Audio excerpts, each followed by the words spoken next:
Alright, this is a follow-up video to the last video, and one of my subscribers was like, bro, can I hold up this to ChatGPT and ask ChatGPT? So he asked this to ChatGPT. Short answer, no. A 60 megaton bomb cannot reliably vaporize a 500-meter asteroid. Now honestly, I should rephrase this last post which I made. When I said vaporize the asteroid, I mean that a 60 megaton bomb can reliably break down the asteroid in very small pieces, small enough to where they would easily burn up in the atmosphere. Somewhere around 50 centimeter to 100 centimeter pieces, or up to even 500 centimeter pieces, that would easily burn up in the atmosphere, vaporize in the atmosphere. Not absolutely vaporize every single molecule of that asteroid. Short answer, no. A 60 megaton bomb cannot rely. So this is ChatGPT's answer. Here's the step-by-step physics so you can see exactly why. Mass of a 500-meter rocky asteroid is 196 million tons. Energy to vaporize that mass idealized. Yeah, of course, this is what you need to hear. Heat plus melt plus vaporize. You don't need to heat plus melt plus vaporize the asteroid with the nuke itself. That would do as soon as it enters the Earth's atmosphere, and as it moves around the atmosphere is going to do the job for you itself. Convert to megatons of TNT.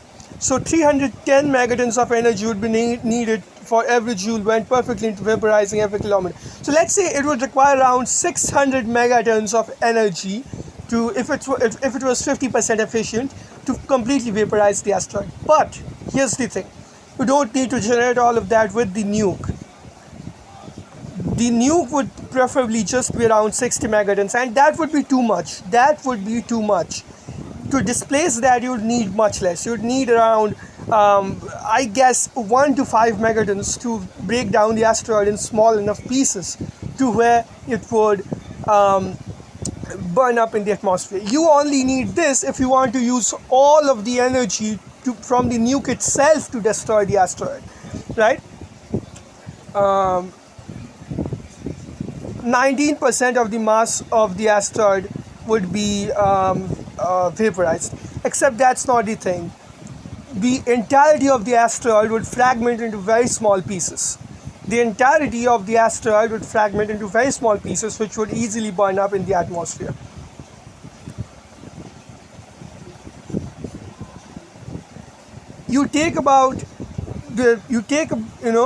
Let's say you have a force which can vaporize 10% of a set body. That same force can break down the same body into millions of small pieces. And that is really what you actually want right here. That energy is more than enough to split that body into millions of small pieces. Think of it this way. You can heat up metal at a much lower temperature than what it would require the metal to vaporize the metal. To vaporize iron, you'd need to heat it up to 3,000, 4,000 degrees Celsius. But at a much lower temperature, you can beat the iron into smaller pieces. You can easily cut the iron up into smaller pieces.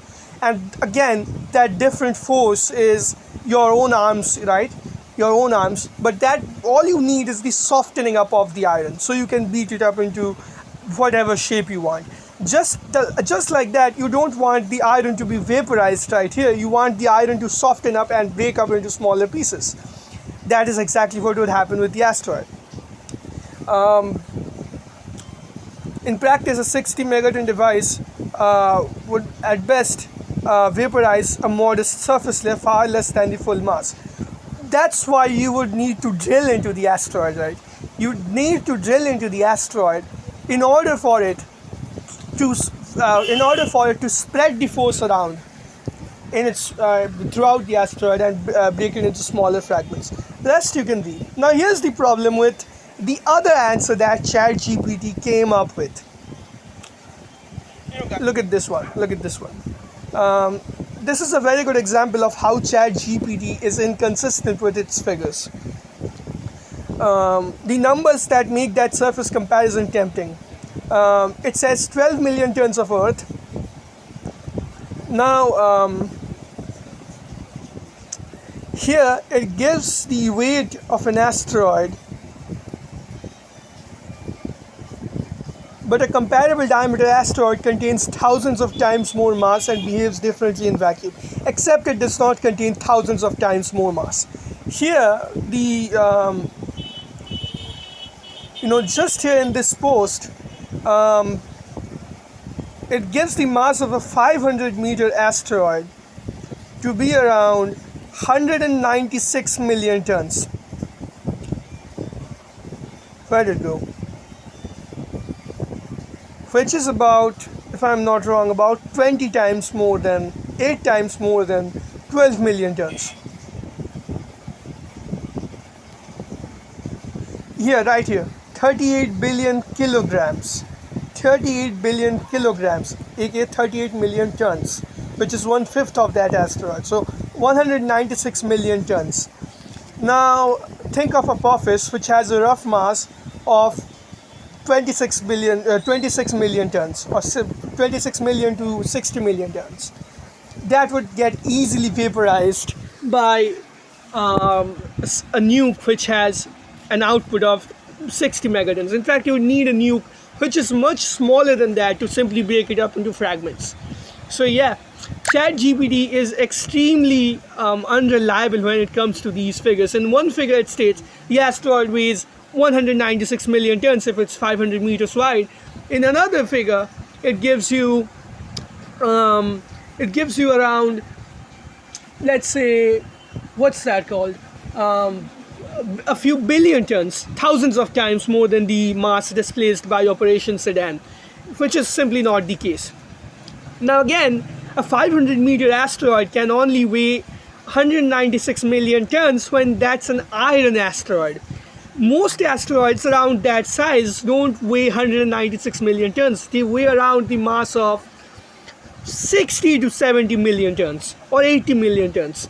So a 60 megaton nuclear weapon actually has the force to vaporize a significant portion of that asteroid.